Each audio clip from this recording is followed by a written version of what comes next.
নমস্কার বন্ধুরা, মেঘার সাথে বাঙালিয়ানার আরও একটি নতুন পর্বে আপনাদের সবাইকে স্বাগত। আমার সমস্ত দর্শক বন্ধুদের রথযাত্রার অনেক অনেক শুভেচ্ছা জানিয়ে আজকের পর্বটি শুরু করছি। আজ নিয়ে এসেছি একদম ট্র্যাডিশনাল পদ্ধতিতে পায়েস তৈরির রেসিপি। তাহলে চলুন আর দেরি না করে এবার রেসিপিটা দেখে নেওয়া যাক। পায়েস তৈরির জন্য সবার প্রথমে আমি চালটা রেডি করে নেব। আমি এখানে 1 লিটার দুধের পায়েস তৈরি করছি। 1 লিটার দুধের জন্য 1 মুঠো গোবিন্দভোগ চাল নিয়েছি। ম্যাক্সিমাম 50 গ্রাম মতো চাল রয়েছে এখানে। আপনারা যে চাল দিয়ে পায়েস তৈরি করেন সেই চালই এখানে ব্যবহার করবেন। চালটাকে আমি ধোবো না, জাস্ট একটু জল দিয়ে 10 থেকে 15 মিনিট মতো ভিজিয়ে রাখবো। এতে চালের মধ্যে স্টার্চটা থেকে যাবে এবং পায়েসে একটু আঠালো ভাব আসবে। এবার চলে যাচ্ছি পরবর্তী স্টেপে। একটা কড়াই ভালো করে গরম করে তার মধ্যে আমি 1 চা চামচ মতো ঘি দিয়ে দিলাম।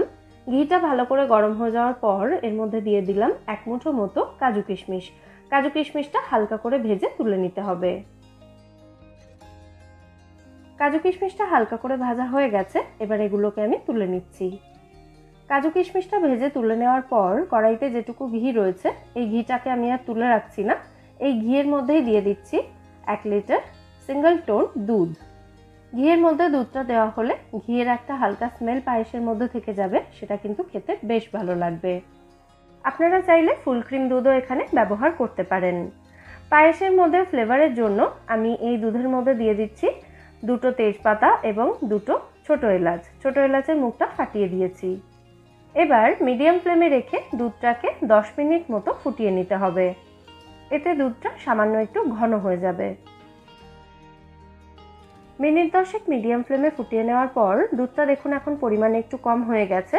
তো এবার আমি এই দুধের মধ্যেই দিয়ে দিচ্ছি ভিজিয়ে জল ঝরিয়ে রাখা চালটা। চাল ভেজানো জলটা কিন্তু অবশ্যই ফেলে দিতে হবে। দুধের মধ্যে চালটা দেওয়ার পর একবার ভালো করে নাড়াচাড়া করে মিশিয়ে দিচ্ছি। এই সময় এর মধ্যে আর তেমন কিছু মেশানোর নেই। এবার লো টু মিডিয়াম ফ্লেমে রেখে দুধের সাথে চালটাকে ততক্ষণ পর্যন্ত রান্না হতে দিতে হবে যতক্ষণ না চালটা পুরোপুরি সেদ্ধ হয়ে যাচ্ছে। তবে কিছুক্ষণ পরপরই কিন্তু এটাকে নাড়াচাড়া করতে থাকতে হবে, তা না হলে পায়েসটা নিচ থেকে পুড়ে যেতে পারে। প্রায় 20-25 মিনিট মতো রান্না করার পর যখন দেখবেন চালটা ভালো মতো সেদ্ধ হয়ে গেছে তখন এর মধ্যে দিয়ে দিতে হবে স্বাদ অনুযায়ী মিষ্টি। মিষ্টির জন্য আমি চিনির বদলে পায়েসে মিছরি এবং বাতাসা দেওয়াটা পছন্দ করি। মিছরি এবং লাল বাতাসা মিলিয়ে আমি এখানে 110 গ্রাম মতো ব্যবহার করেছি, তবে আপনারা অবশ্যই যে যা স্বাদ অনুযায়ী মিষ্টি দেবেন।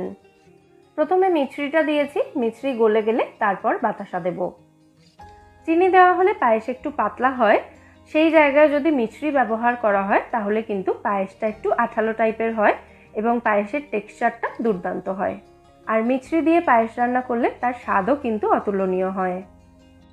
বাতাসা দেওয়ার সাথে সাথে আমি এর মধ্যে ভেজে রাখা কাজু কিশমিশটাও দিয়ে দিয়েছি। তারপর সমস্ত উপকরণ ভালো করে মিশিয়ে দিচ্ছি। পায়েস কিন্তু ঠান্ডা হওয়ার পর অনেকটাই ঘন হয়ে যায়, তাই এই রকম কনসিস্টেন্সি থাকাকালীনই আমি পায়েসটাকে নামিয়ে নেব। এর থেকে বেশি ঘন করলে ঠান্ডা হওয়ার পর পায়েস কিন্তু টাইট হয়ে যাবে। গ্যাসের ফ্লেমটা আমি অফ করে দিচ্ছি। আমাদের পায়েস এখানে একদম রেডি। একটা বাটিতে ঢেলে নেওয়ার পর ওপর থেকে কয়েকটা ভাজা কাজু কিশমিশ ছড়িয়ে দিয়েছি সাজানোর জন্য। একদম সাবেকি পদ্ধতিতে তৈরি এই পায়েসের রেসিপি আপনাদের কেমন লাগলো সেটা কিন্তু অবশ্যই আমায় জানাবেন। আর এইভাবে পায়েস রান্না করে দেখবেন বাড়িতে, খেতে কিন্তু দুর্দান্ত হয়। তাহলে আজকের এই পায়েসের রেসিপিটা যদি আপনাদের ভালো লেগে থাকে ভিডিওটাকে বরাবরের মতো একটা লাইক এবং শেয়ার করার অনুরোধ রইল। সাথে আমার চ্যানেলটাও সাবস্ক্রাইব করে নেবেন যদি এখনও না করে থাকেন, অথবা আপনি যদি আমার চ্যানেলে নতুন দর্শক বন্ধু হয়ে থাকেন। পাশে থাকা বেল আইকনটা ক্লিক করে অল নোটিফিকেশন অপশানটাও অন করে রাখবেন। ফিরে আসবো নতুন কোনো রেসিপি নিয়ে। সবাই সুস্থ থাকবেন, ভালো থাকবেন এবং সবাইকে খুব ভালো রাখবেন।